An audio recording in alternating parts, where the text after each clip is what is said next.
Gold, trusted gold buyers. మీరు తాకట్టు పెట్టిన బంగారాన్ని విడిపించి ఈ రోజు ఉన్న మార్కెట్ ధరకు కొనబడను.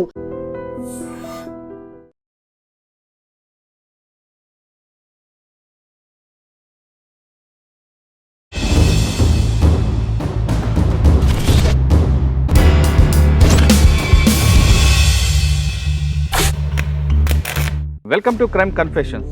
మావోయిస్ట్ పార్టీలో సెంట్రల్ కమిటీకి స్టేట్ కమిటీకి మధ్యన భేదాభిప్రాయాలు వచ్చాయా?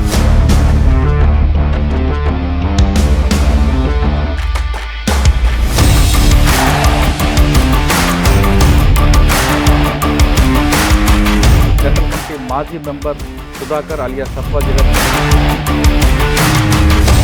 మీరు వెళ్ళేసరికి దండకారుల పరిస్థితులు ఉండేవి. మీరు పార్టీ అక్కడికి వెళ్ళిన తర్వాత ప్రజల కోసం ఏం చేస్తారని చెప్పండి. మావోయిస్ట్ పార్టీకి సంబంధించిన దాంట్లో ఆయుధాలు దించడమా, పోరాటం కొనసాగించడమా అనేటువంటి విషయాల్లో రెండు వర్గాలుగా, ఒక వర్గము సాయుధ పోరాటాన్ని విరమించాలని, ఒక వర్గము విరమించకూడదు అనేటువంటి. అంటే మీరు సమాంతరంగా ప్రభుత్వ యంత్రాంగం నడుపుతున్నారు. యంత్రాంగం నడపడానికి నిధులు ఎక్కడికి వచ్చాయి? దీనికి ఎవరు కంట్రోల్ చేసేవారు? అంటే దీని పర్యవేక్షణ ఎవరు చేశారు? ఇప్పుడు నిధులు అనేటువంటి ఏమో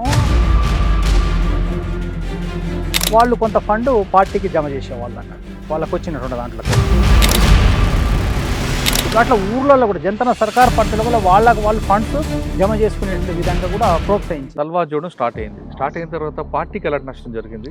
అదేవిధంగా పార్టీ ఏ విధంగా వాళ్ళ మీద రిటాలియేషన్ చేసిందా? పార్టీకి నష్టం కంటే ఎక్కువ ప్రజలకు నష్టం జరిగింది. ఎందుకంటే ప్రధానంగా బలమైనటువంటి గ్రామాల మీద దాడులు చేసి వాళ్ళు స్టార్టింగ్లో ఏం చేసిండ్రు, ఏ ఊర్లో మీటింగ్ పెడితే ఆ ఊరుకు పోయి మీటింగ్ పెట్టినటువంటి ఊర్లో మొత్తం ఇండ్లు గాలబెట్టడము, జనం దొరికితే కొట్టడము, చంపడము, కొంతమంది నదులలో పారేయడం, చంపేసి ఊర్ల మీద లేడీస్ కన్నా. మరి మీరేం చేశారు? క్రమంగా ఒక 5-6 నెలలు ఇది కొనసాగింది. పెద్ద ఎత్తున దాడులు జరిగినాయి, అన్నీ జరిగినాయి. పార్టీ నుంచి కూడా ప్రతిఘటన స్టార్ట్ అయ్యి వాళ్ళ మీద దాడులు చేయడం, అంటే సల్వాజూడము పేరుతో వచ్చేటువంటి. మహేందర్ కర్మాని చంపుతామని చెప్పి మరీ చంపారు కదా? అవును, ఎందుకంటే ఆయన ప్రజలకు, అక్కడ ఆదివాసీ ప్రజలకు నష్టం చేస్తున్నాడు. ప్రజలలో తీవ్రమైనటువంటి వ్యతిరేకత రావడం, ప్రజల నుంచి డిమాండ్ కూడా వచ్చింది ఆ రోజు. మహేందర్ కర్మ చంపడం అంటే ప్రజలు వ్యతిరేకత అంటారు. పీసీ శుక్లా లాంటి వాళ్ళు కూడా చంపారు కదా? వీళ్ళు చేసుకున్నది మహేంద్ర కర్మ అనే టార్గెట్ చేసుకొని చేసిండ్రు అప్పుడు. కానీ అనుకోకుండా మహేంద్ర కర్మ ఉన్నాడు, రిటర్న్లో ఇటు వెళ్తాడు మీటింగ్ చేసుకొని అనేటువంటిది ఇన్ఫర్మేషన్ ఉండి వీళ్ళు అక్కడ అంబుష్కు కూర్చోవడం జరిగింది. ఇంతకాలం సర్వీస్ చేసుకుంటాం, మీకు ద్రోహి అనేస్తే బాగా ఒకటి ఏంటంటే పార్టీ ద్రోహి అనొచ్చు, కానీ మన ఇక్కడ ఉండేటువంటి సమాజం మనల్ని ఎట్లా చూస్తుంది, మన ఆచరణను బట్టే కదా చూసేది. తర్వాత వచ్చిన తర్వాత కూడా ఏం చేస్తున్నాం అనే దాన్ని బట్టి మీరు ద్రోహియా లేకపోతే.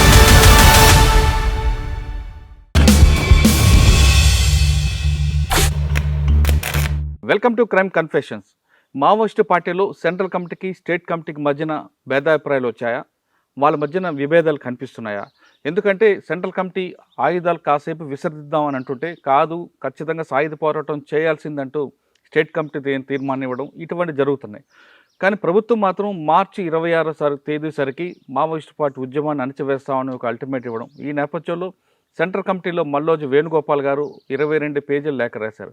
పార్టీ తీసుకున్న నిర్ణయాలు ఎలా జరిగాయి, పార్టీలో ఎలాంటి తప్పిదాలు జరిగాయి, ప్రజలకు పార్టీకి మధ్యన ఎందుకు గ్యాప్ వచ్చింది అనే విషయాల్ని, ప్రజలకు చేసిన మంచి కార్యక్రమాలతో పాటు చేసిన తప్పులు కూడా ఆయన చాలా వివరంగా ఇచ్చారు.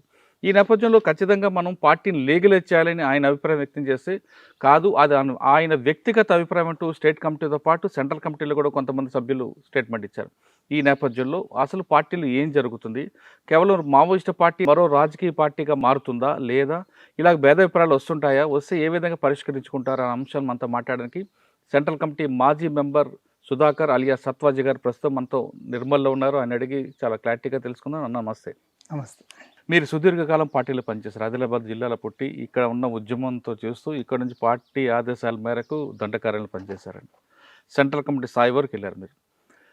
అక్కడ ఆ టైంలో అంటే ఈరోజు మావోయిస్ట్ పార్టీ, ఆ రోజు పీపుల్స్ వార్ పార్టీ ఉండబట్టి కాబట్టి మీరు చేసిన కార్యక్రమాలు, మీరు చేసిన త్యాగాల వల్లే ప్రభుత్వాల కింద వరకు వచ్చాయనేది దాంట్లో ఎలాంటి సందేశం లేదు.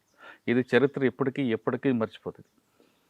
ఎందుకంటే అప్పుడులో పెత్తందారుల పోకడలని, కుల వ్యవస్థ అని, కుల వివక్ష అని ఇటువంటి కార్యక్రమాలు ఉండేవి. భూస్వాముల పోరాటాలని మీరు త్యాగాలు చేసి మీ తల్లిదండ్రులని అందరం దూరం పెట్టి ఎండనక వాననక చలనక తిండి లేకుండా అడవిలో ఉండి అక్కడ ప్రజల కోసం ఆ విధంగా పోరాటం చేపట్టి ప్రభుత్వాలు కింద వరకు వచ్చాయి. అది అంతా గతం.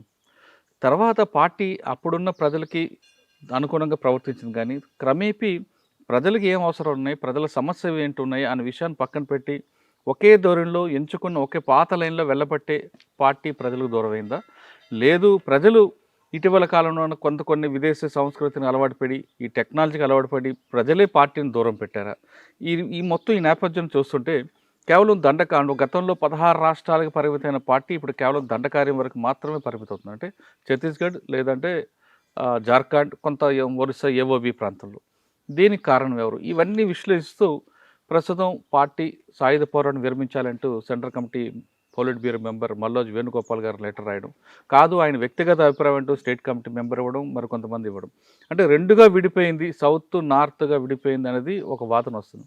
దీనిపై మీ అభిప్రాయం ఏంటంటే, మీరు చాలా కాలం పనిచేశారు కాబట్టి మీరు వెళ్ళేసరికి దండకారుల పరిస్థితులు ఉండేవి, మీరు పార్టీ అక్కడికి వెళ్ళిన తర్వాత ప్రజల కోసం ఏం చేశారు ముందు చెప్పండి.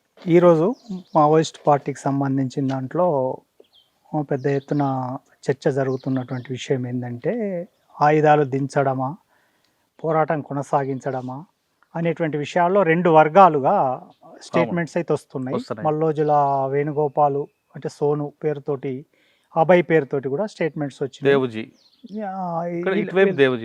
దేవుజీ అనేది పేపర్లలో రాలే, కాకపోతే బయట కావచ్చు దేవుజీ వర్గం ఒకటి, సోను వర్గం ఒకటి అనేది చర్చ జరుగుతున్నది విషయం, కానీ పేపర్లలో వస్తున్నది మాత్రం సోను అభయ్ పేరుతోటి వస్తున్నటువంటి స్టేట్మెంట్స్. అటువైపు నుంచి జగన్ పేరుతోటి, అభయ్ పేరుతోటి వాళ్ళ నుంచి కూడా స్టేట్మెంట్స్ వచ్చినాయి. మేము అంటే ఈయన ద్రోహం చేసిపోతున్నాడు, ఆయుధాలు అంటే పార్టీకి సంబంధించినటువంటి ఏ ఆయుధాలు ఇతరత్ర కూడా వదిలిపెట్టుకోవాలి, లేకపోతే మేము చర్యలు తీసుకుంటామని అభయ్ పేరుతో కూడా పార్టీ కూడా చాలా స్పష్టంగా చెప్పింది. ఏమనంటే ఆ ఆయుధాలు తీసుకోమని చెప్పింది గెరిల్లాకి. అందుకే అది ఆదేశాలు ఇచ్చిండ్రు కూడా, వాళ్ళు ఇవ్వకపోతే మేము తీసుకోవాలి అనే పద్ధతులలో. అట్లాంటి ఇట్లా అనుకున్నప్పుడు ఏంటంటే రెండు వర్గాలుగా స్టేట్మెంట్స్ అయితే వస్తున్నాయి. ఒక వర్గము సాయుధ పోరాటాన్ని విరమించాలని, ఒక వర్గము విరమించకూడదు అనేటువంటిది. చర్చల విషయంలో మాత్రం అంతకుముందు రెండు వర్గాలు, అంటే ఒక వర్గం అనేటువంటిది కాకుండా పార్టీ వైపు నుంచే స్టేట్మెంట్స్ వచ్చినాయి అభయ్ పేరుతోటి, అట్లాగే ఇంటర్వ్యూ కూడా వచ్చింది రూపేష్ పేరుతోటి. మేము ప్రభుత్వంతో చర్చలు జరుపుతాము, చర్చలకు మేము సిద్ధంగా ఉన్నాం, మాకు ఒక 6 నెలల సమయం ఇవ్వండి అని చెప్పి. అయితే ఆ విషయంలో మాత్రం ప్రభుత్వం వైపు నుంచి మేము చర్చలు జరపమా అనేటువంటి విషయంలో ఏమీ సమాధానం లేదు. ఆయుధాలు దించండి, వచ్చి సరెండర్ కండి అనేటువంటి ప్రభుత్వం మాట్లాడుతున్నటువంటి ఇది ఒకటి కనబడుతుంది. ఈ విషయం వెళ్ళే ముందు, మనం చర్చించే ముందు, మీరు ఇక్కడ ఆదిలాబాద్ నుండి అక్కడికి వెళ్ళేసరికి అక్కడ పరిస్థితులు ఎలాగుండేవి? పార్టీ చేపట్టిన కార్యక్రమాలు, నిర్మాణం అవ్వచ్చు, లేదంటే ఆదివాసుల అభివృద్ధి కోసం చేసిన కార్యక్రమాలు? ప్రధానంగా మేము 2001లో ఇక్కడ నుంచి దండకారణ్యానికి వెళ్ళడం జరిగింది. దండకారణ్య ఉద్యమ అవసరాల కొరకని పార్టీ నిర్ణయం చేసి మమ్మల్ని అక్కడికి పంపించింది. నేను అక్కడికి 2001లో దండకారణ్యానికి అడుగుపెట్టిన. అప్పటికి దండకారణ్యంలో ఉద్యమం ప్రజల్లో వేళ్ళూనుకొనే ఉంది, బలంగానే ఉంది.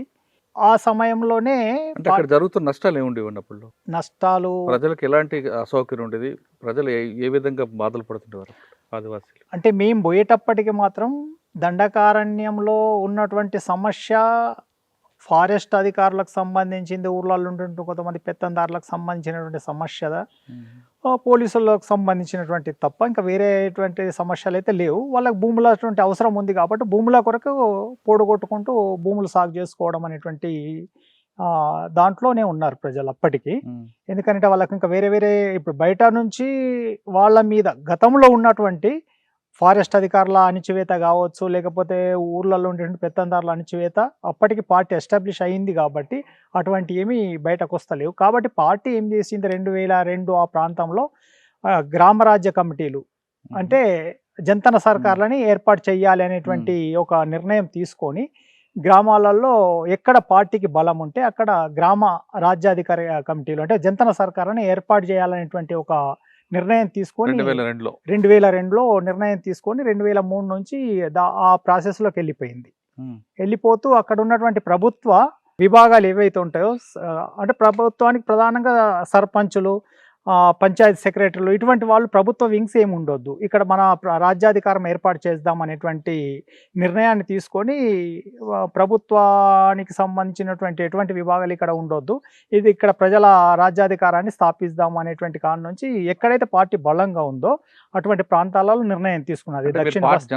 జనతా సర్కార్ నిర్మాణంలో మీరు ఉన్నారు కాబట్టి ఏ ప్రాంతం ముందు ఐడెంటిఫై చేశారు, ఆ నిర్మాణ దశలు ఎలాగొచ్చాయి? అంటే ప్రధానంగా దక్షిణ్ బస్తర్ అంటే సుక్మా జిల్లా, బీజాపూర్ జిల్లా, ఇటు దంతెవాడ, నారాయణపూర్ జిల్లాలు, ఈ ప్రాంతాలలో మాడ్ అంటే మా దాంట్లో 2-3 జిల్లాల ప్రాంతం వస్తుంది. ఈ ప్రాంతాలలో ప్రజాపునాది బలంగా ఉంది. ఈ ప్రాంతాలలో రాజ్యాధికార సంస్థల్ని నిర్మాణం చేయాలి అనేటువంటి నిర్ణయం తీసుకున్నది.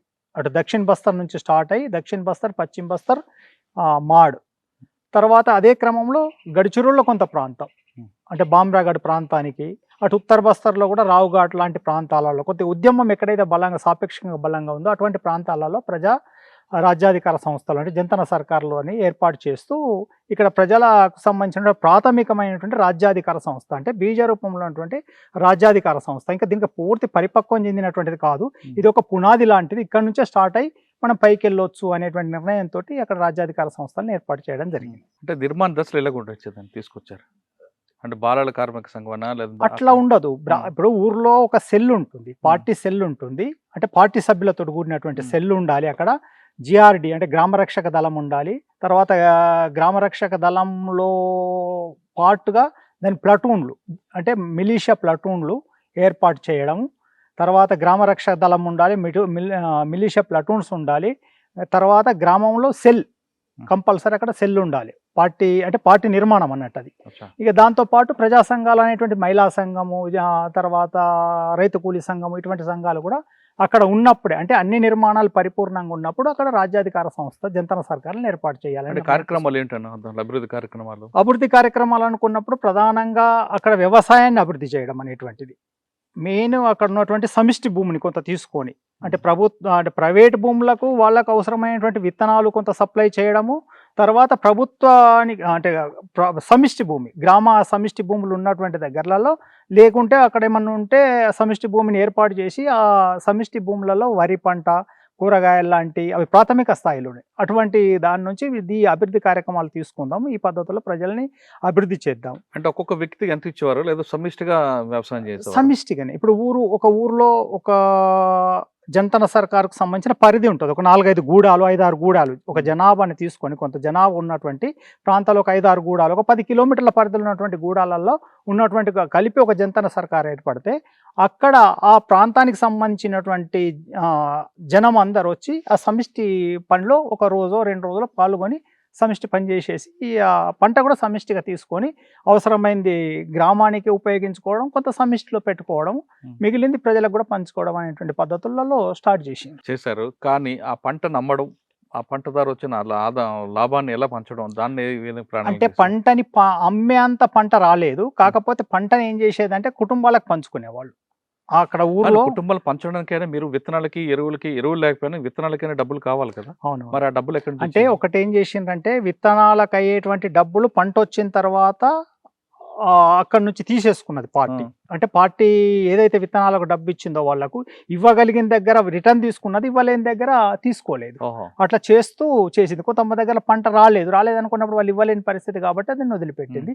ఇవ్వగలిగిన దగ్గర ఇంత విత్తనాల ఖర్చు కోసం ఇంత అవసరం ఉంటుంది, నెక్స్ట్ ఇయర్ కోసం కూడా అవసరం ఉంటుంది కాబట్టి అట్లా ఇక్కడే కాకుండా నెక్స్ట్ డెవలప్ చేయాలి కాబట్టి కొంత వాళ్ళ దగ్గరికి వెళ్ళి వచ్చినటువంటి ధాన్యంలోకి వెళ్ళి కొంత ధాన్యం తీసేసుకొని అది విత్తనాల ఖర్చు పేరుతోటి తీసేసుకున్నటువంటిది ఉన్నది. అంటే అప్పట్లో సాంప్రదాయబద్ధం వ్యవసాయం నేర్పారా, లేదు ఆధునిక పద్ధతులు కూడా నేర్పుకుంటూ వచ్చారా? లేదు, సాంప్రదాయ వ్యవసాయం. ఎందుకంటే అక్కడ ఇంకా ఆధునిక వ్యవసాయం చేయడానికి ట్రాక్టర్లు కూడా లేనటువంటి పరిస్థితి. కనీసంగా ట్రాక్టర్లు కూడా 2002-2003 ట్రాక్టర్ వచ్చాయి కదా, ఎక్కడో ఒక దగ్గర కానీ ఇంకా రాలేదు. లోపలి ప్రాంతాలలోకి రాలేదు, కొద్దిగా బయట మైదాన ప్రాంతాలలో అక్కడక్కడ ఉన్నాయి తప్ప లోపలికి రాలేదు. 2005 తర్వాత అట్లా వచ్చినాయి కానీ అప్పటి వరకు ట్రాక్టర్స్ రాలేదు. అన్న అదే కార్యక్రమంలో మీరు చేపట్టిన కార్యక్రమంలో చెరువుల పరిరక్షణ అని తీసుకున్నారు. చెరువుల పరిరక్షణ అంటే చెరువులు అక్కడ చిన్న చిన్న కుంటలు ఉంటాయి, చిన్న ఒక ఊరికి సరిపోయేంత అవి చేపల చెరువులు లాంటి పాతగా ఉన్నాయి. అటువంటి లేని దగ్గర కూడా చేపల చెరువులను డెవలప్ చేయడం, దాని కిందనే పంటలు వేయడం. ఇప్పుడు ఏమవుతుందంటే ఇప్పుడు మన దగ్గర తెలంగాణ లాగా ఆంధ్ర లాగా పెద్ద చెరువుల కింద నీళ్లు పారేటువంటి విధంగా అక్కడ ఉండదు, ఉండవు, చిన్న చిన్నగా ఉండి ఏమవుతుందని అంటే నీళ్లు ఉన్నంతసేపు ఆ చేపల చెరువులకు ఉపయోగించుకుంటారు. నీళ్లు తగ్గిన తర్వాత చెరువుకు పైన పంటలు వేసేటువంటి సిస్టమ్ ఉంటుంది అన్నట్టు. ఆ సిస్టమ్ ఏం చేసిందంటే ప్రతి ఊరికి కూడా అవకాశం ఉన్నటువంటి ప్రతి దగ్గర కూడా ఒక కుంటని నిర్మాణం చేయడము, అది చేపల చెరువుగా ఉపయోగపడుతుంది, పంటకు కూడా ఉపయోగపడుతుంది. ఆ పద్ధతిలోనే చేసిండు. కానీ దానికి మత్తడి పెట్టి కిందికి మళ్ళీ దాని కింద కొంత ఆయకట్టు ఉండేటువంటి విధంగా అక్కడ నిర్మాణాలు చేయలేదు. వీటితో పాటు ప్రజల రాజకీయ చైతన్యం తీసుకురావడానికి వాళ్ళకున్న హక్కులను ప్రశ్నించడానికి అవే నేర్పేవారా? అవును, క్లాసెస్ కూడా జరిగేది. ఇప్పుడు ఊర్లో జంతన సర్కార్ ఉన్న దగ్గర పార్టీ సెల్ కూడా ఉండేది. పార్టీ సెల్ ప్రధానంగా పార్టీ సెల్కు ఎడ్యుకేషన్ ఇచ్చేవాళ్ళు. పార్టీ సెల్కు రాజకీయ ఎడ్యుకేషన్, నెక్స్ట్ డెవలప్మెంట్లో ఎట్లా ఉండాలి, ప్రభుత్వాలు వస్తే ఎట్లా ఎదుర్కోవాలి, మన ప్రజలకు సంబంధించినటువంటి గవర్నమెంట్స్ని ఎట్లా ఎస్టాబ్లిష్ చేసుకోవాలి, దీంట్లో ప్రజల పాత్ర ఏంటిది, తర్వాత సామూహికంగా ఎట్లా పనులు చేసుకుంటూ మనం డెవలప్ కావాలి అనేటువంటి విధాలు. దాంతోపాటు రాజకీయాలు కూడా, పార్టీకి సంబంధించిన రాజకీయాలు కూడా వాళ్ళకి బోధించేటువంటి వాళ్ళు క్లాసులు పెట్టేది. సంవత్సరానికి ఒకసారో 6 నెలలకు ఒకసారో సంవత్సరాలు అట్లా పెడుతూ వాళ్ళని డెవలప్ చేసేటువంటి ప్రోగ్రామ్ కూడా తీసుకున్నారు. అంటే రైతుల వరకు మీరు కరెక్ట్గా చేసుకొచ్చారు. కానీ విద్య వైద్య దాని మీద మీ ఫోకస్ ఎలా ఉంటుంది? విద్యకు సంబంధించింది అయితేనేమో కొన్ని ఊర్లలో 4-5 ఊర్లకు, ఒక 10 ఊర్లకు కలిపి స్కూల్స్ పెట్టిండ్రు. స్టార్టింగ్లో కొన్ని హాస్టల్స్ పెట్టిండ్రు, కొన్ని స్కూల్స్ పెట్టిండ్రు. క్రమంగా ఏమైనాయంటే ఊరు కూడా స్కూలు పెట్టడం అనేటువంటిది వచ్చింది. హాస్టల్స్ పరిమితంగా ఉండేది. ఒక్కొక్క LOS ఏరియాలో 1-2 హాస్టల్స్ అనేటువంటి పద్ధతులు ఉండేది. ఆ ఏరియాకి సంబంధించిన పిల్లలందరినీ ఆ హాస్టల్ వేసేవాళ్ళు. మిగతా ఊర్లలో స్కూల్స్ ఉండేది. 4th, 5th వరకు అనేటువంటి పద్ధతులలో స్కూల్స్ డెవలప్ చేసిండ్రు. పార్టీల నుంచి, దళాల నుంచి, లేకపోతే పార్టీల నుంచి డాక్టర్స్ ఉండేవాళ్ళు. వాళ్ళే ఊర్లలో తిరుగుతూ వైద్యం చేసేటోళ్ళు. క్రమంగా ఏం చేశారంటే జంతన సర్కార్ల కింద కూడా ఒక్కొక్క ఊర్లో ఒక్కొక్క జంతన సర్కార్ కింద కొన్ని మందులు ఇచ్చేసి, వాళ్ళకు చదువు రాదు కాబట్టి ఏం చేసేవాళ్ళు, ఆ మందుల్ని ఆ రంగుని బట్టి ఈ మందు ఈ జ్వరానికి, ఈ మందు ఆ మోషన్స్ కొరకు వీటికి ఉపయోగించాలని చెప్పేవాళ్ళు. లేదు అట్లా కూడా అర్థం అయితే లేదంటే ఒక వ్యక్తి దగ్గర మోషన్కి సంబంధించిన, ఒక వ్యక్తి జ్వరానికి సంబంధించిన టాబ్లెట్స్ పెట్టి అట్లా అది చేసింది. అంతకంటే ఎక్కువ సోర్సెస్ లేదు, ఎందుకంటే ప్రాథమిక స్థాయిలోనే ఇవి డెవలప్ అవుతున్నాయి కాబట్టి ఇట్లా క్రమంగా ఇట్లా డెవలప్ చేద్దామని చెప్పి అది చేసి ఇక కొంత వాళ్ళకి ఏం చేసిండ్రు, క్రమంగా ఊర్లో దళాల్లో ఉన్న డాక్టర్లతోటి వాళ్ళకు ఒక రోజు ఒక పూట ఇట్లా క్లాసులు చెప్పి వైద్యం ఎట్లా చేయాలి, ఏంటిది, ఇంజెక్షన్స్ ఎట్లా ఇవ్వాలి అనేటువంటి కార్యక్రమం కూడా తీసుకున్నది. ప్రాథమికంగా బాగానే ఉంటుంది. కొన్ని డెలివరీలు విషయం వచ్చా అనుకోండి, అప్పుడు ఏం చేసేవారు అంటే డెలివరీస్ అయితే ఇక్కడేమో సాంప్రదాయకంగానే డెలివరీస్ చేసుకునేవాళ్ళు. అంటే వాళ్ళ ఆదివాసులలో ఉండేటువంటి దాంట్లో ఇక ఏదైనా ప్రాబ్లం వచ్చినప్పుడు ఇక్కడ దళం ఏరియాలో తిరిగేటువంటి డాక్టర్స్ ఉండేవాళ్ళు, లేడీస్ కూడా ఉండేవాళ్ళు డాక్టర్స్, వాళ్ళు వెళ్ళి చేసేవాళ్ళు. అంటే చాలా తక్కువ, అట్లా రేర్ కేసులు వచ్చేది. వచ్చినప్పుడు వీళ్ళు చూసుకునే వాళ్ళు. హాస్పిటల్ వరకు బాగానే ఉందండి. స్కూల్స్ వెళ్ళి క్లాసులు ఎవరు చెప్పేవారు మీ దగ్గర? క్లాసులు అదే ఊర్లలో నుంచి చదువుకున్నటువంటి యువకుల్ని నియమించేవాళ్ళు. కొంతమంది ఏమో దళాల లెక్కలు నియమించారు, కొంతమంది ఊర్లలో చదువుకున్న వాళ్ళు 5వ తరగతి 10వ తరగతి 7వ తరగతి చదువుకున్నటువంటి వాళ్ళు ఉంటే వాళ్ళ ద్వారా స్కూల్స్ చెప్పించడం అనేది స్టార్ట్ చేసింది. అంటే మీరు సమాంతరంగా ప్రభుత్వ యంత్రాంగం నడుపుతున్నారు.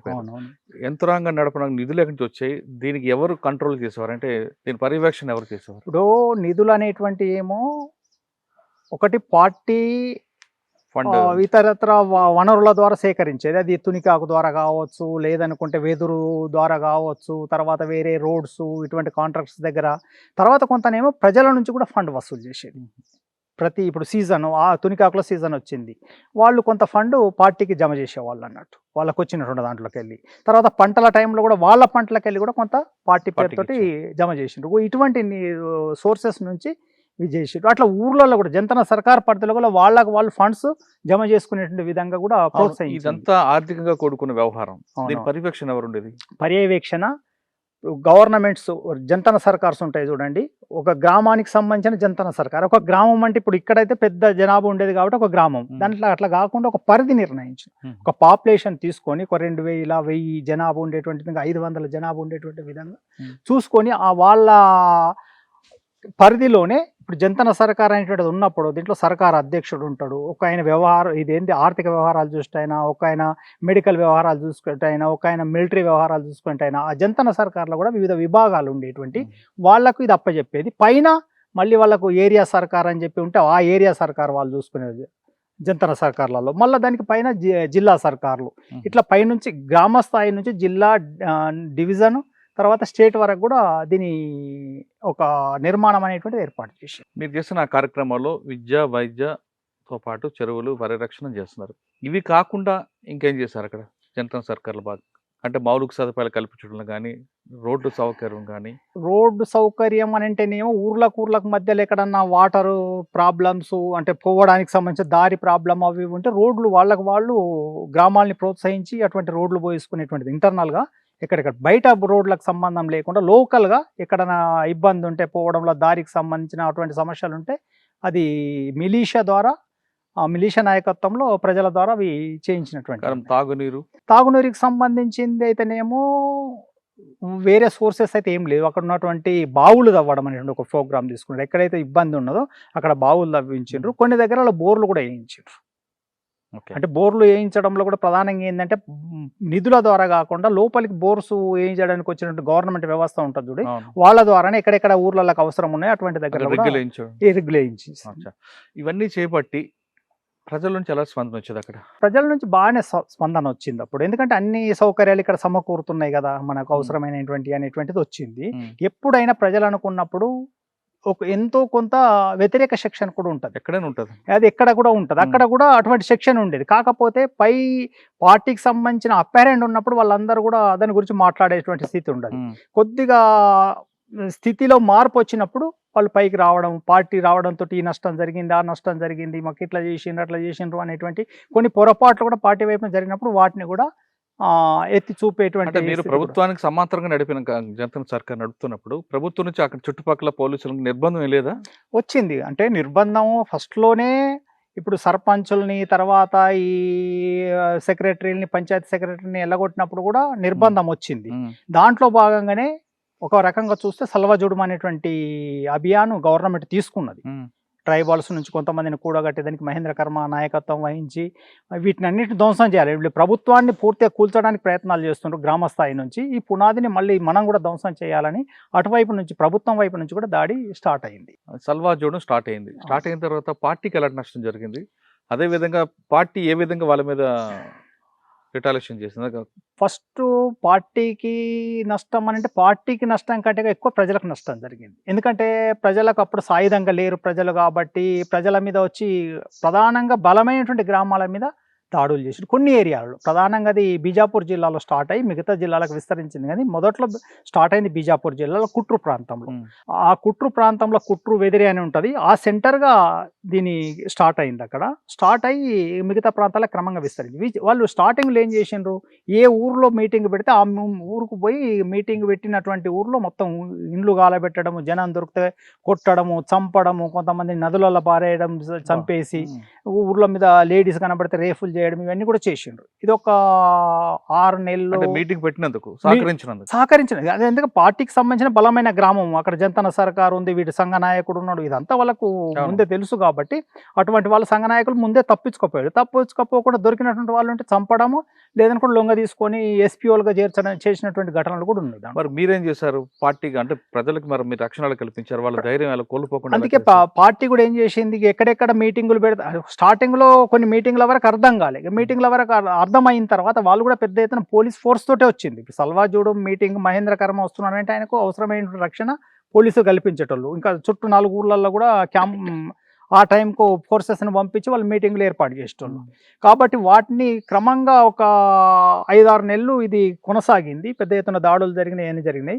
ఇక పార్టీ నుంచి కూడా ప్రతిఘటన స్టార్ట్ అయ్యి వాళ్ళ మీద దాడులు చేయడం, అంటే సల్వాజుడుము పేరుతో వచ్చేటువంటి మహేంద్ర కర్మ రావచ్చు, మహేంద్ర కర్మకు సంబంధించిన అనుచరులు రావచ్చు, ఆ బ్యాచ్లు ఎవరైతే వస్తున్నారో ఎస్పీఓలు రావచ్చు, ఇక వాళ్ళ మీద దాడులు స్టార్ట్ చేసిండ్రు. మహేంద్ర కర్మని చంపుతామని చెప్పి మరీ చంపారు కదా? అవును, ఎందుకంటే ఆయన ప్రజలకు, అక్కడ ఆదివాసీ ప్రజలకు నష్టం చేస్తున్నాడు కాబట్టి ప్రజలలో కూడా సీరియస్ వ్యతిరేకత ఉంది ఆయన అంటే ఆదివాసి అయ్యి ఆదివాసులకు వ్యతిరేకంగా చేస్తున్నాడు అనేటువంటి ప్రజలలో తీవ్రమైనటువంటి వ్యతిరేకత రావడం, ప్రజల నుంచి డిమాండ్ కూడా వచ్చింది ఆ రోజు మహేంద్ర కర్మని చంపాలి అనేటువంటి పద్ధతి. సార్ మహేందర్ కర్మ చంపడం అంటే ప్రజలు వ్యతిరేకత అంటారు. పిసి శుక్లా లాంటి వాళ్ళు కూడా చంపారు కదా. వాస్తవంగా అక్కడ వీళ్ళు చేసుకున్నది మహేంద్ర కర్మ అనే టార్గెట్ చేసుకొని చేసిండ్రు అప్పుడు.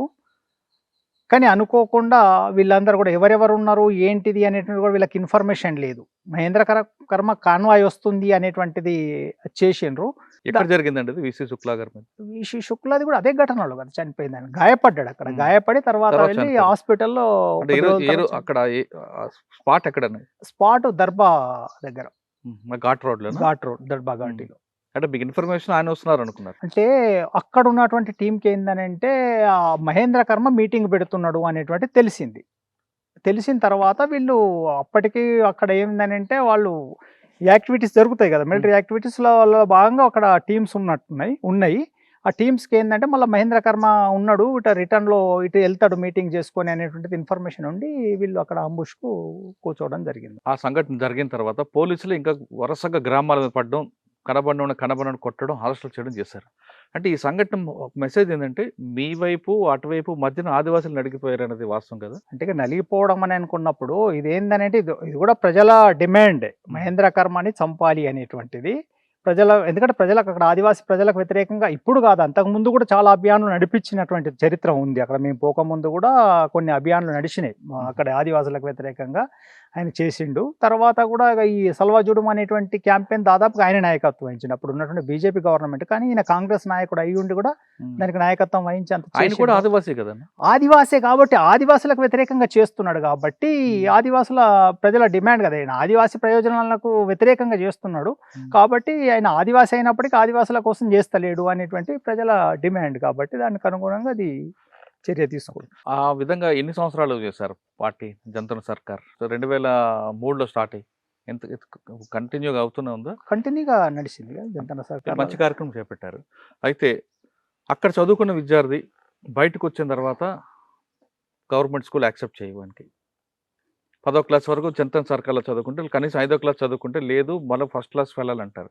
దానివల్ల ప్రయోజనం ఏమొచ్చింది?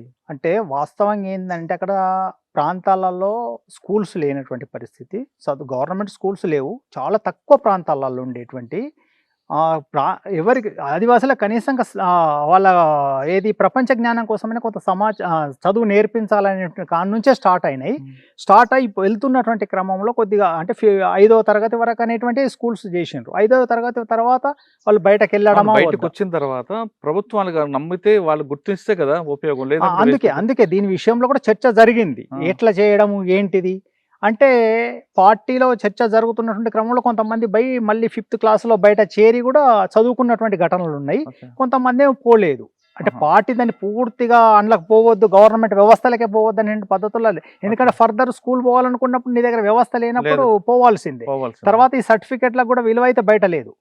అయితే దీంట్లో పార్టీలో ఉన్నటువంటి అప్పటికి అవగాహన ఏంది అనేటువంటిది అంటే ఇక్కడ చదువులు పోయి మళ్ళీ నువ్వు బయట ఉద్యోగం చేయాల్సిన అవసరం లేదు, ఈ గవర్నమెంట్ లో భాగంగానే నువ్వు ఏదైనా ఉపాధి అది చేసుకోవచ్చు. 5వ క్లాస్ చదివి ఏం ఉపాధి వస్తుంది? మన వ్యవసాయం చేసుకోమని ఉంటారా? అంతే, వ్యవసాయం ఇక్కడ అక్కడ ఉన్నటువంటిది గదే సోర్స్ తప్ప ఇంత అభివృద్ధి చెందుతున్నప్పుడు కూడా ఆదివాసీలు అక్కడే ఉండాలని పార్టీ నిర్ణయించింది. అంటే ఆదివాసులు అక్కడ ఉండాలనేటువంటిది కాదు, అక్కడ స్టార్ట్ అయినటువంటిది పరిస్థితి ఏంటంటే అటు ఎటువంటి చదువు లేనటువంటి వాళ్ళకి చదువుని కల్పిస్తాం అనేటువంటి ఫర్దర్ వెళ్తున్నటువంటి క్రమంలో దీనికి సంబంధించిన ప్రత్యామ్నాయం పార్టీ దగ్గర ఏం లేనటువంటి పరిస్థితి వచ్చింది. దీని గురించి ఆలోచించాలి పార్టీ ఆలోచించాలి. 5వ తరగతి తర్వాత వీళ్ళని ఎట్లా బయటకు పంపాలి, బయట చదువులు కూడా వీళ్ళకి అవసరమే, వీళ్ళు కూడా ఉద్యోగాలు చేయాలి. మరి దాని గురించి ఏం చేయాలి? మన సర్కార్ అయితే అంత డెవలప్ అయ్యి వీళ్ళకి ఉద్యోగాలు ఇచ్చేటువంటి పరిస్థితి లేనప్పుడు ఏం చేయాలంటే పార్టీ ఆలోచించాలి. కానీ ఆలోచించలేదు కాబట్టి ఈ ప్రాబ్లమ్స్ వస్తున్నాయి కదా. పార్టీలో స్కూల్కి వెళ్ళిన తర్వాత అంటే ఆయుధం అని నేర్పేవారు, నిజమేనా? అదైతే కరెక్ట్ కాదు. అంటే అప్పుడు పార్టీ దగ్గర ఒక సిలబస్ లేదు. ఏంటిది? ఏ సిలబస్ని తీసుకున్నది? గవర్నమెంట్ సిలబస్ని తీసుకొని చదువు చెప్పింది స్టార్టింగ్లో. కొద్ది రోజుల తర్వాత, 1-2 సంవత్సరాల తర్వాత పాఠ్య పుస్తకాలు తయారు చేసింది. అంటే ఆయుధం అనాలి, అమ్మ అనాలి అనేటువంటి అట్లయితే లేదు. ఆతోటి వచ్చేటువంటి చాలా పదాలను ఉపయోగించింది కానీ అమ్మ అనే దగ్గర ఆయుధం అనాలి అనే పద్ధతిలో లేదు. అంతకు ముందటి నుంచి కూడా మన దగ్గర కూడా తెలంగాణలో కూడా వరవర ఒక పాట రాసిండు, పిల్లలారా తల్లి వంటి విప్లవాన్ని చదవండి అని చెప్పి దాంట్లో ఏంటిది ఆ నుంచే స్టార్ట్ చేసిండు. ఆ అంటే అడవి, ఆ అంటే ఆయుధం అని చెప్పి స్టార్ట్ చేసిండు. అంటే విప్లవం కోసం ప్రజలు ఎట్లా తయారు కావాలని నేను ఒక బోధన తయారు చేసిండు. అక్కడ అంటే వాడొచ్చు కొన్ని పదాలు, ఎందుకంటే వీళ్ళందరినీ తయారు చేస్తుంది విప్లవం కోసం కాబట్టి ఆ అంటే ఆ ఏమవుతుంది, ఆ ఆయుధం అవుతుంది అనే పద్ధతుల్లో చెప్పొద్దు అనేటువంటిది ఏం లేదు. కానీ అప్పటికి స్టార్టింగ్ లో మాత్రం శ్రీకారం చుడుతున్నారు కాబట్టి అక్కడ నుంచి నేర్పుతున్నారు వాళ్ళు. నేర్పుతారు. ఓకే, కానీ ఆధార్ కార్డు కూడా వద్దని ఇక వ్యతిరేకించారు. మేము ఉన్నప్పటికైతే ఆధార్ కార్డులో చర్చ రాలేదు, మేము డీకేలో ఉన్నప్పటికీ. ఎందుకంటే అప్పటికి అంత విస్తృతంగా 2014 వరకు అంత విస్తృతంగా ఈ ఆధార్ కార్డులు కంపల్సరీ తీసుకోవాలి, ఇది ఉంటేనే అది అవుతుంది అనే పద్ధతుల్లో రాలేదు. తర్వాత క్రమంలో పీపుల్ మరి ఆ కోరినప్పుడు పార్టీ ఏ నిర్ణయం తీసుకున్నది ఏంటిది అనేది ఇప్పుడు సోను లెటర్ చూస్తేనే అది తెలుస్తున్నది తప్ప అప్పటి వరకు అయితే మేము ఉన్నప్పుడైతే ఆధార్ కార్డులో చర్చ అది రాలేదు. అప్పుడు అది ఏంటంటే పార్టీలో అంటే ప్రభుత్వానికి సంబంధించిన ఏ వాటిని కూడా మనము ఇక్కడ స్వీకరించొద్దు, ఇవన్నీ కూడా పార్టీయే ప్రత్యామ్నాయం కల్పించాలనుకుంటాం. నీ దగ్గర అటువంటి వ్యవస్థ ఉండాలి, లేనప్పుడు ప్రజలకు ఇబ్బందులే ఎదురవుతాయి అనేటువంటిది. ఎందుకంటే నీ సర్కారుకు నీ జంతన సర్కారుకు సంబంధించిన పరిధి ఏంటిది, ఆ పరిధిని దాటి బయటకు పోతున్నప్పుడు ఏంటిది వాళ్ళ పరిస్థితి అనేటువంటిది తప్పకుండా పార్టీ ఆలోచించాలి. ఆలోచించే దగ్గర ప్రాబ్లమ్స్ అయితే వస్తున్నాయి అనేటువంటిది వాటి నిర్ణయాలు తీసుకోవడంలో కూడా, ఎందుకంటే క్రమం ఒక స్టేజ్ వరకు నిర్బంధం కూడా వస్తుంది అనేటువంటి కాడి నుంచి కూడా ఆలోచించి వీటికి ఏంటిది ప్రత్యామ్నాయము అనేటువంటిది అయితే ఆలోచించాలి. మీరు ఉన్నప్పుడు అటువంటి సమస్యలు ఎందుకు పడ్డాయి మీకు? అంటే ఇవి వచ్చినాయి చర్చలు. అంటే ఎట్లా ఇప్పుడు రేపు ప్రభుత్వంలోకి పోవాలంటే ఏంటిది, ప్రభుత్వ ఉద్యోగం రావాలంటే ఎట్లా, అంటే దానికి మినహాయింపు ఇవ్వాలి అనేటువంటిదే. ప్రభుత్వం ఉద్యోగం చేయాల్సిన, ఇప్పుడు చాలా మంది ఆ ఏరియాలకు వెళ్ళి బయట స్కూళ్ళలో చదువుకున్న వాళ్ళు ఉద్యోగాలు చేసినటువంటి వాళ్ళు కూడా ఉన్నారు. అంటే కొన్ని ఘటనలు ఎట్లా జరుగుతాయంటే కొంత అవగాహన రాహిత్యంతో కూడా కొంతమంది అంటే బయటకు పోవద్దు, ఇక్కడికి వెళ్ళి ఎవరు ఈ సర్కారు ఇక్కడ ఇంకా బయట సర్కారుకి ఎట్లా పోతారు అనే పద్ధతిలో వ్యక్తిగతంగా కూడా నిర్ణయాలు తీసుకున్నటువంటి అటువంటి చర్యలు కూడా ఉండవచ్చు. పార్టీ బ్రాడ్గా ఆలోచించినప్పుడు అట్లా ఎవడు బయట ఉద్యోగాలే చెయ్యొద్దు అనేటువంటి పద్ధతుల్లో అయితే ఆలోచించలేదు. ఎందుకంటే ఒక విషయంలో మినహాయింపు ఏందని అంటే పోలీసు ఉద్యోగం చెయ్యొద్దు, తర్వాత ఆర్మీలలోకి పోవద్దు అనేటువంటి పద్ధతులలో ఎడ్యుకేషన్ ఉంది. అది తెలంగాణలో ఉన్నప్పుడు ఉంది, అక్కడ కూడా ఉంది. కానీ ప్రభుత్వ ఉద్యోగాలు వేరేం చెయ్యొద్దు అనేటువంటి పద్ధతుల్లో అయితే పోలీసు ఆర్మీ ఎందుకు వాళ్ళిద్దరిని అంటే రేపు ఎదురు బదురుగా కొట్లాడాల్సి వస్తుంది కదా. ఇది కూడా ఒక ప్రత్యామ్నాయ సైన్యం ఏర్పడుతున్నది కాబట్టి ఆ సైన్యం ఈ సైన్యం మరి ఒకటే కుటుంబం నుంచి ఇద్దరు పోయి ఎట్లా కొట్లాడతారు, అటువంటి సమస్య వస్తుంది కాబట్టి ఆర్మీలో చేరకండి. మీకు ఉన్న అడవిలో ఉన్నంత కాలంలో మీకు బాగా గుర్తుండిపోయిన సంఘటన ఒకటి, బాధపడే సంఘటన చెప్పండి. మీరు కూడా మనుషులే, అక్కడ ఎంత త్యాగం చేసినా మీకు మనసు ఒకసారి బాధ అనిపిస్తుంటది. అటువంటి సంఘటన ఒకటి. సరే, నేను నా అమ్మ నాన్నకి దూరం పెట్టి వచ్చాను, ఇంత త్యాగం చేసినా ఈ పని చేశాను అనేది ఒక మంచి సంఘటన కూడా ఉంటుంది, సంతృప్తి ఇస్తుంది. అంటే మాకైతే చేసిన అన్ని రోజులు అన్ని పనులు బాగానే చేసినాం అనేటువంటి సంతృప్తి అయితే ఉంది. ఇది నేను ఏదో చెడ్డ పని చేసిన అనేటువంటి సహజంగా మానవులకు అందరికీ కుటుంబము, తల్లిదండ్రి, అన్నదమ్ములు గుర్తుకొచ్చినప్పుడు కొంత బాధ అనేటువంటిది ఉంటుంది. అరే నేను వాళ్ళని వదిలిపెడితే వాళ్ళ పరిస్థితి ఏందో కొన్నిసార్లు తెలుస్తాయి. మా తండ్రి చనిపోయిండు అన్న తర్వాత అరే నేను వచ్చిన కొద్ది రోజులకే మా తండ్రి చనిపోయిండు అనేటువంటి వార్త తెలిసిన తర్వాత కొద్దిగా బాధపడ్డా. అరే తలగొరు పెట్టాలి ఆ కార్యక్రమం, అదైతేనేమో సాధ్యం కానటువంటి అవి తలగొరి పెట్టడం అనేటువంటిది. కానీ ఆయన రక్తం పంచి పట్టుకుని మీకు ఆ బాధ్యత తీర్చుకోవాలని ఉంది కదా. ఉంటుంది, కానీ ఇప్పుడు ఆ బంధాలన్నిటిని వదులుకొని పోయినాం కాబట్టి అప్పుడు ఆ బంధాల కోసం రావడం అనేటువంటిది అంటే మళ్ళీ ఇక్కడికి వచ్చి అరెస్ట్ కావడం అనేటువంటిది జరుగుతుంది కాబట్టి అది సాధ్యంగా. తర్వాత ప్రాంతాలు కూడా మేము ఎక్కడో ఉంటాము, మా ఇల్లు ఎక్కడో ఉంటది కదా, మేము అందుబాటులో కూడా ఉండం కదా అప్పుడు, అటువంటి ఇది ఉంటది కాబట్టి అట్లా సాధ్యం కానటువంటిది. బాధపడ్డారా? నాన్న చనిపోయినప్పుడు బాధపడతాం. కొన్నిసార్లు ఇంటి విషయాలు కూడా ఇట్లా ఉన్నది, తమ్ముళ్ళు ఇట్లున్నారు, అమ్మ ఇట్లున్నది అన్నప్పుడు సహజంగానే మానవులకు ఉండేటువంటి ఎమోషన్స్ మనకు కూడా వస్తాయి కాబట్టి అది తప్పదు కదా. మీరు అంత దూరం వెళ్ళారు కదా, అడవిలో ఉన్నారు కదా, ఒక కరెంట్ ఉండదు, ఎటువైపు పోలీసు వస్తాడో తెలియదు, ఏ పాము వస్తే కాటేస్తాడో తెలియదు, ఎండాకాలం నీళ్ళు దొరకవు, చలికాలం దుప్పట్లు రగ్గులు అవి ఉండవు, వర్షాకాలం ఇంకా దారుణమైన పరిస్థితి ఉంటుంది. అన్ని పరిస్థితులకి ఎలాగ అనుకుంటారన్న మీరు? ఇక ఒకటే పొలిటికల్ ఏమిని పట్టుకొని పోతాం అన్నట్టు. అంటే ఏమున్నా కూడా అవన్నిటిని అడ్డుకుంటుంది అది. అంతే, మనం ఒక లక్ష్యాన్ని సాధించాలి అనేటువంటి కాడ నుంచి బయలుదేరుతాం కాబట్టి ఇక ఈ చలికి ఎట్లా భరించాలి, వర్షానికి ఎట్లా అని దానికి అవసరమైనటువంటి ప్రత్యామ్నాయ ఉంటాయి. ఇప్పుడు ఇంట్లో ఉన్నట్టుగా ఉండం కదా, అక్కడ బయట ఉన్నప్పుడు వర్షంలో ఇంట్లో ఉన్నప్పుడు అయితే తడవకుండా ఉంటాం, అక్కడ తడుచుకుంటానే పోవాల్సిందే, లేదనుకుంటే ఏదో కప్పుకుంటాం కానీ పూర్తిగా అయితే అది ఆ విధంగా కాకుండా నేను అది ప్రతి మనిషికి వయసు పెరిగిన కొలిది కొన్ని అనారోగ్య సమస్యలు వస్తుంటాయి. ఇప్పుడు మీరు కొండలు, గుట్టలు ఎక్కి దిగుతుంటారు. మోకాళ్ళ నొప్పులు వస్తాయి, కంటి చూపు ఇవన్నీ ఎలాగ మరి? అవన్నిటిని కూడా భరిస్తూనే చేస్తారు కదా. ఇప్పుడు ఏజ్ వచ్చినటువంటి వాళ్ళకి చాలా మందికి ఉన్నాయి, చాలా రకాల సమస్యలు ఉన్నాయి కదా. అట్లా అవన్నిటిని కూడా భరిస్తారు. పొలిటికల్ లక్ష్యం కోసం అని స్టార్ట్ అవుతారు కాబట్టి అవన్నిటిని ఎవి వచ్చినా కూడా భరిస్తూనే ఉంటారు. భరించలేనటువంటి వాళ్ళు బయటకు వచ్చేస్తారు. కానీ ఒక్కొక్కసారి ప్రజల నుంచి వ్యతిరేకత వచ్చినప్పుడు ఎవరి కోసం చేస్తున్నారా ఇవన్నీ మన కోసం అని వీళ్ళందరూ మనం దూరం పెడుతున్నారనే ఫీలింగ్ వస్తుంది కదా. వస్తుంది. మీరు ఒక లక్ష్యం కోసం వెళ్ళారు. వచ్చినప్పుడు కూడా వాళ్ళని కన్విన్స్ చేసుకోవాలి, వాళ్ళకి అర్థం కాక అట్లా మాట్లాడుతున్నారు అనేటువంటిది కూడా అది చేసి కన్విన్స్ చేయడము అట్లా ఎన్నోసార్లు జరుగుతాయి. ఓసారి పోతే తిండి కూడా పెట్టారు, రోజంతా కూడా తిండి దొరకదు. తిండి దొరకనప్పుడు ఏం చేస్తాము, అరే మీకోసం వచ్చినాం కదా, మీ కొరకు మేము పని చేస్తున్నాం కదా, ఎందుకు పెట్టారని చెప్పి మాట్లాడతాం. అంత ఏం చేస్తారన్న? ఏం చేయరు. ఒక పూట అట్లనే కూడా ఉంటారు, పస్తే ఉండడం ఉంటుంది. ఇంత కష్టపడి ఇంత త్యాగాలు చేసిన మీరు ఎందుకు రావాల్సి వచ్చింది? ప్రధానంగా మేము లాస్ట్ ఇంటర్వ్యూలో కూడా చెప్పిన, అక్కడ జార్ఖండ్లో వచ్చినటువంటి సమస్యలు, పార్టీకి సంబంధించినటువంటి లైన్లో అక్కడ పని నడుస్తలేదు, ఆచరణకు సంబంధించిన దాంట్లో చాలా సీరియస్ ప్రాబ్లమ్స్ ఉన్నాయి. ఇది ఇట్లనే ఉంటే పార్టీ ముందుకు పోవడం కష్టము అనేటువంటిది ఆ రోజు అర్థమైంది. ఇక దాంతోపాటు అనారోగ్య సమస్యలు కూడా మా మిస్సెస్కి సంబంధించిన అనారోగ్య సమస్య ఒకటైంది. అక్కడ ఇక మమ్మల్ని కూడా అక్కడ పద్ధతులను వ్యతిరేకిస్తే మమ్మల్ని కూడా శత్రువులుగా పరిగణించేటువంటి స్థితి అక్కడ వచ్చింది లీడర్షిప్. 3 కారణాలు చెప్పారు.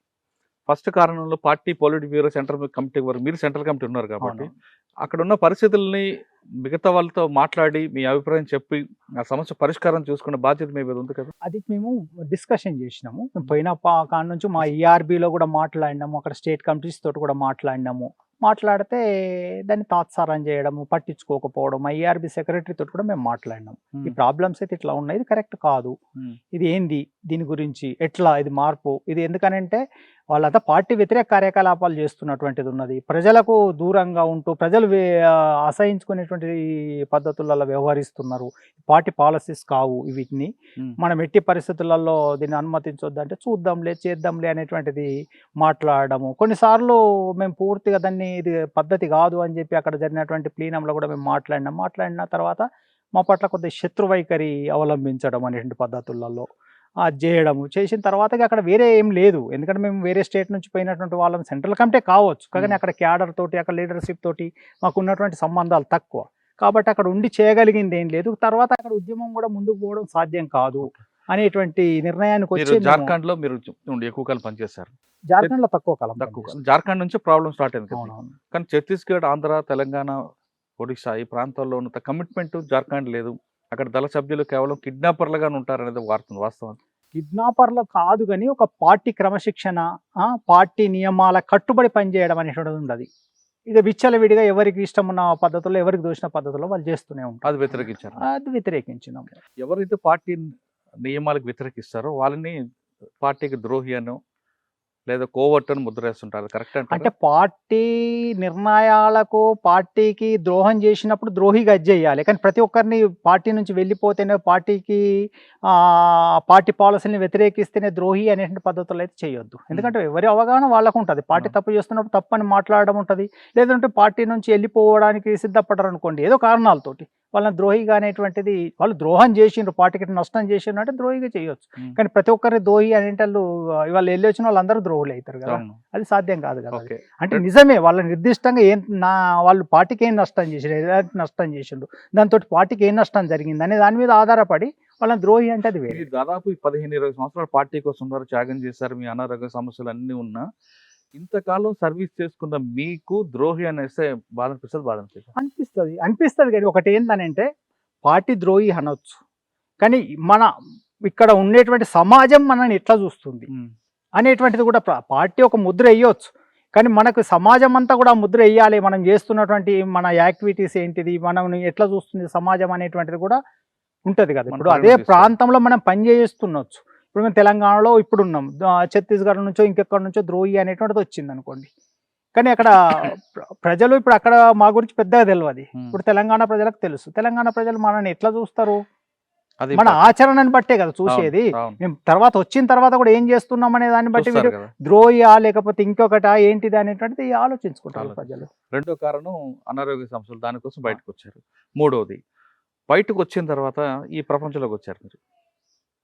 ఒక చీకటి ప్రపంచం, ఒక త్యాగాల ప్రపంచం, ఒక ప్రకృతి నుంచి బయటకు వచ్చారు. ఇక్కడ ఈ ప్రపంచం కొత్త ప్రపంచం. ఇక్కడ కరెంట్లు ఉంటాయి, జిలుగులు వెలుగులు అన్నీ ఉంటాయి. దాని మాటన చీకటి వెలుగులు ఉంటాయి, కుట్ర కోణాలు అన్నీ. ఇటువంటి మనుషులు అక్కడ మీకు పూర్తిగా మంచిగా ప్రసిద్ధిగా ఉన్న ఆదివాసులు చూశారు. ఇక్కడ ప్రతి మనిషిలో కూడా కుట్ర కోణం కనిపిస్తుంటుంది. ఆ వాతావరణం ఈ వాతావరణం అలవాటు పడ్డారా? అలవాటు పడాల్సిందే అని అన్నప్పుడు మనకు ఈ సమాజంలో కూడా మనం ఎట్లుండాలని అంటే మనం అక్కడ స్వచ్ఛంగా నిర్ణయించుకో. ఉంటారు కదా, ఏమున్నా మనసులో మాట బయటకు చెప్పేవాళ్ళు ఉంటారు అక్కడ ఆదివాసీలు. అవును, ఇక్కడ అలాగ ఉంటారు కదా మీరు. ఉండరు. కానీ ఇక్కడ సమాజం గురించి మనకు అర్థమైనప్పుడు ఈ సమాజంతో ఎట్లుండాలనే దాన్ని బట్టి మనము మెలుగా మెలగలుగుతాం కూడా. అంటే ఇప్పుడు అన్ని అంటుంది ఈ సమాజానికి అవగాహన పట్టడానికి మీకు ఎన్ని రోజులు పట్టింది? పడుతుంది, 1 సంవత్సరం అట్లయితే పడుతుంది కదా. ఇది మొత్తం ఇక్కడ పరిస్థితి. ఎందుకంటే మేము ఈ సొసైటీని వదిలిపెట్టి పోయి ఒక 20-25 సంవత్సరాలు అయింది. మళ్ళీ ఇక్కడికి ఈ సొసైటీకి వచ్చేసరికంటే ఇక్కడికి సంబంధించిన మారిన పరిస్థితులు ఏంటి, సొసైటీలో ఏం చేంజెస్ వచ్చినాయి, ఇదంతా కొద్దిగా అవగాహన చేసుకోవడానికి టైం పడుతుంది. మనుషులలో కూడా ఏం చేంజెస్ రకరకాల మనుషులు, వారి మనస్తత్వాలు కూడా ఇవన్నీ అర్థం చేసుకోవడం కొంత టైం పడుతుంది. అలవాటు పడ్డారు ఇప్పుడు? అలవాటు పడిపోయింది. పడకపోతే నడవదు కదా, జీవించాలి కాబట్టి అలవాటు పడాల్సింది. కానీ ఇక్కడ కొన్ని కుళ్ళు రాజకీయాలు, కుట్రలు కనబడినప్పుడు మరొకసారి తుపాకీ పట్టుకోవాలనిపిస్తుందా? లేదు ఖచ్చితంగా వీళ్ళ మార్పు తీసుకురావాలి, అక్కడ ప్రజల కోసం చేశారు, ఇక్కడ ప్రజల కోసం మార్పు తేడానికి ప్రయత్నం చేస్తారు. అంటే ఇప్పుడు మార్పు చేయాలన్నటువంటి ఒక వ్యక్తికి ఎవరేం చేయలేరు.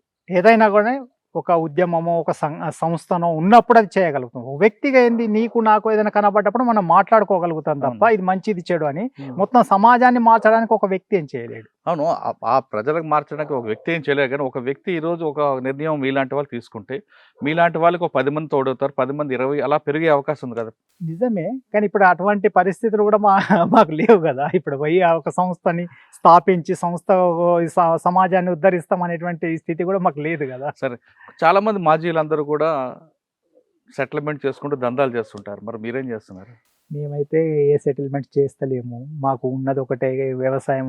గవర్నమెంట్ నుంచి కొంత ల్యాండ్ వచ్చింది, ఆ ల్యాండ్ చేసుకొని బతుకుదాం అనేటువంటిదే తప్ప ఇంకా వేరే సెటిల్మెంట్లలోకో లేదనుకుంటే ఈ పంచాయతీలలోకో తీర్పులు ఇవ్వడం కోసం పోవడం అనేటువంటిది ఏం చేయట్లేదు. ఓకే, ప్రజలు ఎలాగ ఆదరించారు మీకు? ప్రజల ఆదరణ గురించి అంటే ప్రజలకి నక్సల్స్ అంటే ఒక మంచి అభిప్రాయం, గౌరవం ఉంది. ఆ కోణంలో చూస్తున్నారా? లేదు ప్రజలు మరికొంతమంది వేరే కోణంలో ఆలోచిస్తారు? నక్సల్స్ అనగానే ఇక్కడ డబ్బులు ఉంటాయి, ఆ డబ్బులు తీసుకొచ్చేసారా అని భావించే వాళ్ళు కూడా కొంతమంది ఉంటారు. రకరకాల వాళ్ళు ఉంటారు. ఏదైనా కూడా మన ఆచరణను బట్టి తెలుస్తుంది సమాజం. ఇప్పుడు మనకు ఏది ఉన్నది, ఏం లేవు, ఏం చేసినాం అనేటువంటిది మనం ఒక సంవత్సరం, 2 సంవత్సరాలు, 3 సంవత్సరాలు ఆచరణ చూస్తే, మనిషికి సంబంధించినటువంటి ఆచరణ చూసే నిర్ణయాలు తీసుకోగలుగుతారు ఏ వ్యక్తి ఏంది అనేటువంటి దానికి సంబంధించి. సార్, మనం వెనక్కి వెళ్దాం. ఇప్పుడున్న పరిస్థితులకు పొలిట్ బ్యూరోకి స్టేట్ కమిటీ మధ్య వివాదం. ఇప్పుడున్న పరిస్థితుల్లో ప్రజలకి పార్టీ అవసరం ఉందా, లేదు పార్టీకి ప్రజలు ఎందుకు దూరం పెట్టారు? అంటే పోలిటీ బ్యూరోకు స్టేట్ కమిటీకి మధ్యలో అనుకోవడం కంటే కూడా పార్టీలోనే, అంటే మొత్తం సెంట్రల్ కమిటీలోనే 2 వర్గాలుగా ఇది సౌత్ నార్త్ 2 అంటే సౌత్ నార్త్ అని నేనైతే చెప్పలేను, కానీ అక్కడ పార్టీలోనే 2 వర్గాలు. నార్త్ బస్తర్ అంటుంటారు. ఇట్లా బస్తర్కి సంబంధించి కాదు, ఇది సెంట్రల్ కమిటీకి సంబంధించిన సమస్య కదా. ఇది ఒక సౌత్ బస్తరో నార్త్ బస్తరో లేకపోతే మాడో గడిచిరోలు అనే దానికి సంబంధించిన సమస్య కాదు. దీన్ని లీడ్ చేస్తున్నట్టు సెంట్రల్ కమిటీ కాబట్టి సెంట్రల్ కమిటీ మధ్యన ఇది సమస్యగా ముందుకు వచ్చింది. కాబట్టి ఇప్పుడు ఒక వర్గం ఏమంటుంది, ఆయుధాలు కింద దించేసి చర్చలు చేద్దాం అనేటువంటి అంటుంది. ఇంకొక వర్గము లేదు, మేము చర్చలు చేస్తాం కానీ ఆయుధాల మాట వాళ్ళు ఎత్తుతలేరు, చర్చలు చేద్దాం అనేటువంటి దాంట్లో పాత స్టేట్మెంట్ ప్రకారం.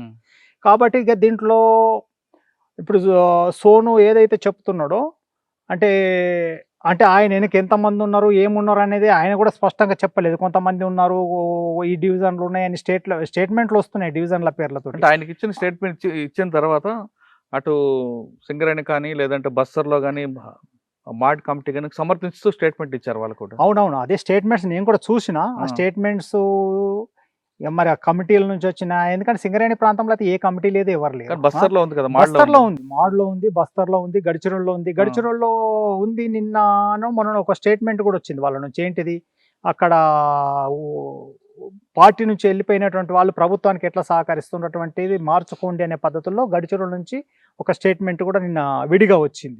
అంటే ఇప్పుడు ఇది కరెక్టా అది కరెక్టా అని చెప్పడం అనేటువంటిది సాధ్యం కానటువంటి పరిస్థితి. అంటే ఇంటర్నల్ గా అక్కడ ఏం జరుగుతుంది ఏంటి అంటే 2 వర్గాలుగా 2 వర్షన్స్ అయితే అదైతే మీరు కొనసాగుతున్నాయి నమ్ముతారు. అనేటువంటిది క్లియర్ దాంట్లో. ఆ. ఇది ఎవరి వైపు ఎంతమంది ఉన్నారు, ఎంతమంది CCMs ఉన్నారు, ఎంతమంది PB మెంబర్స్ ఉన్నారు, ఎంతమంది స్టేట్ కమిటీ మెంబర్లు ఉన్నారు, ఎవరి వైపు ఏంటిది, ఏ కమిటీస్ ఎక్కడి వైపు ఉన్నాయి అనేటువంటిది ఇప్పటికైతే మనకు చెప్పేటువంటి అది విశ్లేషించిపోయినా రెండుగా విడిపోయారు రెండుగా మాత్రం అయితే తెలుసు. విడిపోయినరు అనేటువంటిది క్లియర్ అవుతుంది. ఉమ్. ఒక వర్గము పూర్తిగా లీగలైజ్ కావాలి అంటే తాత్కాలిక అంటే ఎత్తుగడలు ఇప్పుడు అని మీరు ఒక స్టేట్మెంట్ చూస్తుంటారు, ఇది ఎప్పుడు 11 నెలల క్రితం రాసింది, అంటే నంబాల కేశ్వర గారు ఉన్నప్పుడే ఈ ప్రతిపాదన వచ్చిందన్న విషయం మనకు అర్థమవుతుంది. అంటే ఆ స్టేట్మెంట్ క్లియర్ గా ఇప్పుడు సోను చెప్తున్న దాంట్లో ఉంది. అవును. ఇప్పుడు ఒక సర్క్యులర్ రాసుకున్నారంట వాళ్ళు 2024 ఆగస్టులోనే ఇప్పుడు రాసిండట. సర్క్యులర్ లో ఇవన్నీ పేర్కొన్నాము అనేటువంటిది అన్నాడు. ఉమ్. ఒకవేళ సర్క్యులర్ లో పేర్కొంటే దాన్నే ఫాలో అవుతే మరి పార్టీలు ఇంకా 2 వర్గాలుగా మొదటి నుంచి ఉన్నాయా, మధ్యలో ఏర్పడ్డాయా, నంబల కేశవరావు తర్వాత ఏర్పడ్డాయా అనేటువంటిది అర్థం కానటువంటి పరిస్థితి. ఏదైనా కూడా ఒకటేమో ప్రభుత్వము చర్చలకు పిలిచి వీళ్ళ అంటే ఈ చర్చలకు పిలిచి సమస్య పరిష్కారం కోసం అయితే ప్రయత్నం చెయ్యాలి కేంద్ర ప్రభుత్వం ప్రధానంగా. ఎందుకంటే ఒక స్టేట్కి సంబంధించిన విషయం కాదు అది.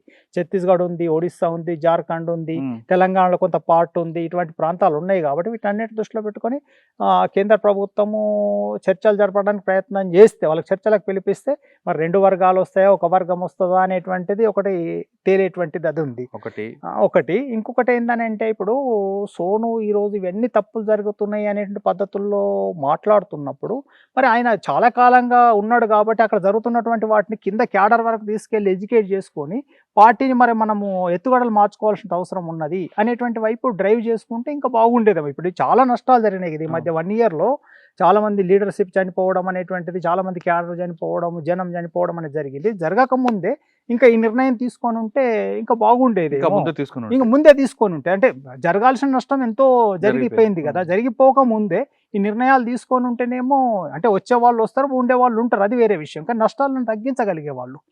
కాబట్టి మీ అభిప్రాయం ఏంటి? నా అభిప్రాయం కూడా ఏం లేదు, అంటే ఈ నిర్ణయం ఇట్లా ముందు తీసుకోగలిగితే బాగుండేది అనేటువంటిది నేను అనుకునేది. అయితే ఇప్పుడు ఇంత అంటే జరగాల్సిన నష్టం అంతా జరిగిన తర్వాత నిర్ణయం తీసుకుంటే ఇప్పుడు వాళ్ళు బతికి ఉంటే అది సమాజానికి ఉపయోగపడే వాళ్ళే కదా ఏదో ఒక పద్ధతులలో.